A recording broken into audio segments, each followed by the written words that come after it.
আমরা চাই এনসিপিতে যারা নেতৃত্ব দিচ্ছে তারা জাসদের মতো হারিয়ে না যাক। 90-এর স্বৈরাচার বিরোধী অভ্যুত্থানে যারা নেতৃত্ব দিয়েছে তাদের মতো হারিয়ে না যাক। তারা খলিফা আব্দুল হামিদ, হাসান আল বান্না, সৈয়দ কুতুবের উত্তরসূরি হতে পারবে না জানি, অন্তত হোসেন শহীদ সরওয়ার্দী, একেএম ফজলুল হক আর আব্দুল হামিদ খান ভাসানীর উত্তরসূরি হলেও তো জুলাইয়ের স্পিরিটটা ধরে রাখতে পারে। আমি এনসিপির নেতাদেরকে বলবো তাদের ধৈর্যশীল হতে হবে। আমার মনে হয় দুষ্ট চক্রের কিছু গুপ্ত লোক তাদের মধ্যে ঢুকছে, উস্কানি দিয়ে দেয় আর প্রাইম মিনিস্টারকে গালিগালাজ করে। একটা মানুষ যখন তখন মাইক নিয়ে প্রধানমন্ত্রী, তার বউ, তার কন্যারে গালিগালাজ করবে, তো সরকার দলের লোকজনকে আঙ্গুল চুষবে নাকি? বিপদে পড়ে পুলিশ। আমি একটা ভিডিওতে দেখলাম তারা সব যে পুলিশের উপর পড়ছে, তো পুলিশ কি রোবট নাকি, না মানুষ? পুলিশ বাঁচার জন্য হাত দিয়ে পুশ করতেছে, বলে গায়ে হাত দিলেন কেন?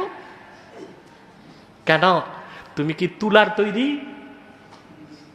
না মিশ্রির তৈরি, না চিনির পুতলা যে তোমার গায়ে হাত দেওয়া যাবে না? তুমি গায়ে পড়ছো, তোমার যে আচ্ছা মতো দেয় না, এটাই তো বেশি। 16 বছরের ফেসিবাদের জগদ্দল পাথর থেকে যারা দেশকে মুক্ত করেছে তারা তো জাতীয় বীর, হিরো। কিন্তু বীরত্ব ধরে রাখতে পারছে? কোরআন সুন্নাহর নীতিতে, তাকওয়ার ভিত্তিতে রাজনৈতিক সম্পর্ক যদি না হয়, বাংলাদেশ অচিরেই আবার অগ্নিগর্ভে পরিণত হয়ে যাবে। কোরআন সুন্নাহর নীতিতে, তাকওয়ার ভিত্তিতে যদি সামাজিক সম্পর্ক না হয়, তাহলে মারামারি ঝগড়াঝাটি লেগেই থাকবে।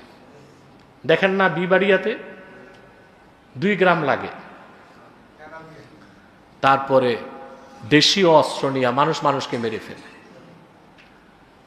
গাড়ি ঘোড়া বন্ধ, সরাইলে ব্রাহ্মণবাড়িয়াতে তো একজন জিজ্ঞেস করছে ব্রাহ্মণবাড়িয়ার একজনকে যে কি হয়েছে, কোস্তানা, গরু নিয়ে মারামারি লাগছে, 2 জন মরে গেছে।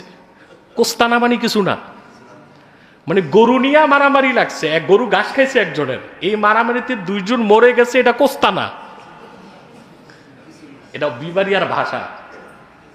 কোস্তানা মানে কিছু না, গরু নিয়ে মারামারি লাগছে, 2 জন। আহা, অথচ আল্লাহ কি বলেন? একজন মানুষকে অন্যায়ভাবে হত্যা করা সমস্ত পৃথিবীর মানুষকে হত্যা করার গুনার সমান। আর ওরা বলে কোস্তানা।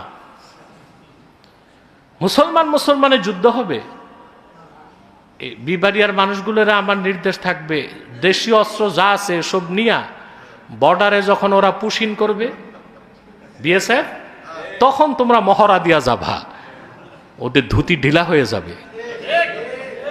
কেন এগুলোর সামনে ট্যাঙ্ক কামানো চলবে না। রাজনৈতিক সম্পর্ক হতে হবে কোরআন সুন্নাহর নীতিতে, তাকওয়ার ভিত্তিতে। এটাকে আমরা করতে পারছি? জুলাই মাস চলতেছে না? 24 সালে জুলাই যোদ্ধাদের নেতৃত্বে বাংলাদেশ ফেসিবাদ মুক্ত হয়েছে। এই জন্য এনসিপিকে আমরা ধন্যবাদ দিই। অনেক কিছুর প্রাপ্তি তাদের আছে, কিন্তু জুলাই বিপ্লবের অভ্যুত্থানের স্পিরিটকে তারা হারিয়ে ফেলছে। একসাথে যারা যুদ্ধ করছে ফেসিবাদের বিরুদ্ধে, এখন তাদের মধ্যে লড়াই হচ্ছে। কেন? কারণ তাদের রাজনৈতিক যে এলাই সম্পর্ক হয়েছে, ওটা কোরআন সুন্নাহর নীতিতে হয় নাই, তাকওয়ার ভিত্তিতে। এটা হয়েছে ক্ষমতার ভাগ বাটোয়ারার ভিত্তিতে। তুমি কি খাবা, আমি কি খাবো, তুমি কি খাবা, আমি কি খাবো।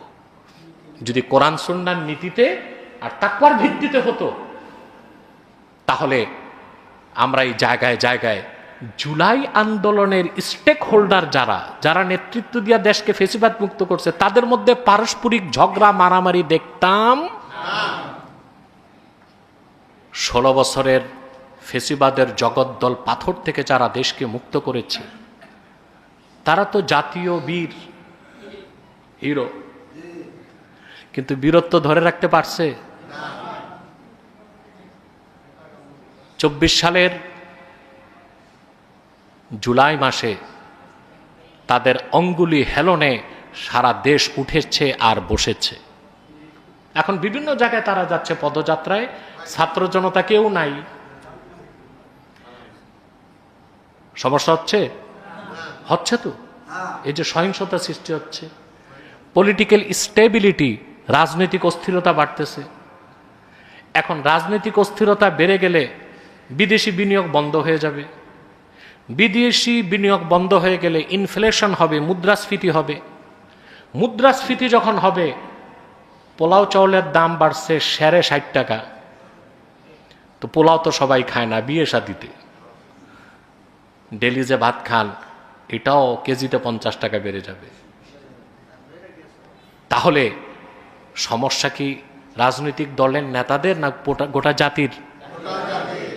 আর দেশের সেই ক্রান্তিকালে বিদেশিরা তখন হস্তক্ষেপ করার সুযোগ পায়। আমি এনসিপির নেতাদেরকে বলবো তাদের ধৈর্যশীল হতে হবে।